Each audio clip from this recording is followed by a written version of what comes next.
কুয়েতের গাড়ি মেরামত ও রক্ষণাবেক্ষণ শিল্পে দিন দিন নতুন দিগন্ত উন্মোচন হচ্ছে। দেশটির সুয়েক, স্লোভিয়া, জিলিপ সহ বিভিন্ন অঞ্চলের অলিগলিতে রয়েছে অসংখ্য গ্যারেজ। সেখানে সিরিয়ান, ভারত, পাকিস্তান সহ বিভিন্ন দেশের মেকানিকরা কাজ করছেন। অনেক বাংলাদেশি মেকানিক তাদের দক্ষতা এবং নিখুঁত কাজের মাধ্যমে স্থানীয়দের মাঝে সুনাম কুড়িয়েছেন।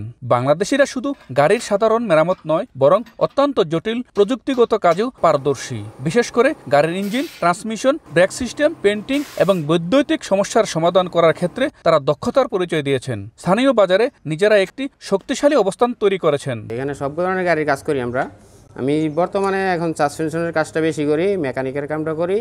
কেউ বিদেশে আসতে চান, কুয়েতে আসতে চান এবং যে কোনো দেশে যান, ভালো কাজ শিক্ষা যান, তাইলে পয়সা কামাইতে পারবেন। মার্সিডিজ, করোলা, BMW, আপনার অনেক গাড়ি এখানে, অনেক ইনশাল্লাহ কাজের চাহিদা আছে ইনশাল্লাহ। কুয়েতে আধুনিক প্রযুক্তির গাড়ির মেরামতের জন্য প্রশিক্ষিত দক্ষ কর্মী প্রয়োজন বলে জানিয়েছেন সংশ্লিষ্টরা।